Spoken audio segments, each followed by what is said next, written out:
જન સમાચાર ન્યૂઝમાં આપનું સ્વાગત છે। રિપોર્ટ વિશાલભાઈ મહેશ્વરી, ગાંધીધામ, કચ્છ। આજરોજ તારીખ 21 ફેબ્રુઆરી 2025ના રોજ સવારે 10:30 વાગ્યા આ ઘટના સામે આવી। એસબીઆઈ બેંકમાં સિક્યુરિટી કર્મચારી સાથે થયેલ જીવલેણ બનાવ। આપ જોવો કેવી રીતે આ ઘટના ઘટી। ચેનલ આ બનાવવા અંગે પૂર્વ બી ડિવિઝન પોલીસ આઈઓ સાહેબ સૂત્રો પાસે મળતી માહિતી મુજબ જણાવ્યા પ્રમાણે પીએસઆઈ પડાર સાહેબ તથા પીઆઈ સાહેબ તથા ડીવાયએસપી મુકેશભાઈ ચૌધરી સાહેબ જન સમાચાર ન્યૂઝમાં આપનું સ્વાગત છે। રિપોર્ટ વિશાલભાઈ મહેશ્વરી, ગાંધીધામ, કચ્છ। આજ રોજ તારીખ 21 ફેબ્રુઆરી 2025ના રોજ સવારના 10:30 આ ઘટના સામે આવી। એસબીઆઈ બેંકમાં સિક્યુરિટી કર્મચારી સાથે થયેલ જીવલેણ બનાવ। આપ જોવો કેવી રીતે આ ઘટના ઘટી।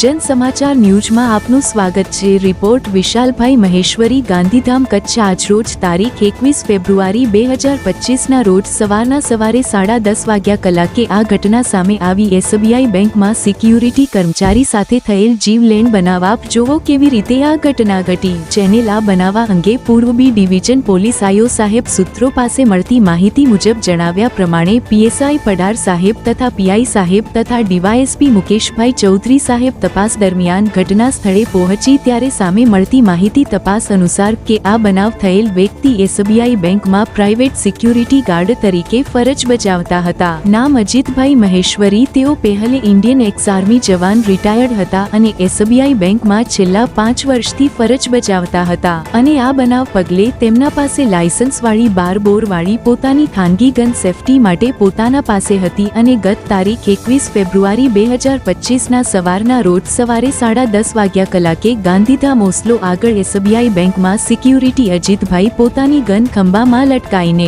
એસબીઆઈ બેંક બહાર એટીએમમાં રૂપિયા નાખવા એટીએમ રૂમનું શટર ઊંચો કરતા પોતાના ખંભા પર ગન તેમના ડાબા હાથનો પંજો બેરલ પર રાખીને એટીએમ રૂમનું શટર ઊંચો કરતા ગનનું બટ જમીનથી 3-4 ઇંચ ગનનું બટ જમીનથી અડતા મિસફાયરિંગ થઈ। ત્યારે તેમનો ડાબો હાથ ગનના બેરલ પર હતું અને ગનની દિશા શટર ઉપર હતી અને ગન બટ જમીનથી ટચ થતા મિસફાયરિંગમાં અજીતભાઈનું હાથ ગનના બેરલના મુખ્ય ભાગ પર હતું અને બટ જમીનથી અથડતા મિસફાયરિંગ થઈ। ત્યારે ગનથી ગોળી તેમના પંજાના આરપાર દરબીને શટરની અંદર ઘૂસી જતા અને ગનની બુલેટ કે ગોળી સાથે ઝીણા છરા પણ ભારે માત્રામાં ફેલાયા હતા અને શટરમાં ગોળી સાથે છરા પણ ઘૂસી ગયા હતા। ત્યાર દરમિયાન હાથમાંથી લોહીના છાંટા આસપાસ ફેલાયેલા હતા અને આસપાસના લોકો તાત્કાલિક ધોરણે અજીતભાઈને સારવાર માટે હોસ્પિટલ લઈ જવામાં આવ્યા હતા અને અજીતભાઈ હાલમાં તબિયત સ્વાસ્થ્ય અને ડાબા હાથમાં ઈજા છે અને હાલમાં તબિયતમાં સારો સુધારો છે અને ઘટના સ્થળ પર પૂર્વ કચ્છ બી ડિવિઝન પોલીસ અને ડીવાયએસપી મુકેશભાઈ ચૌધરી ઘટના સ્થળ પર પહોંચીને તપાસ હાથ ધરી છે અને આપ આ વિડીયોમાં જોઈ રહ્યા છો કે આ બનાવ અંગે હજુ બેંક ઓફિસરને મીડિયાને જવાબ આપવા જલ્દીથી સામે આવશે,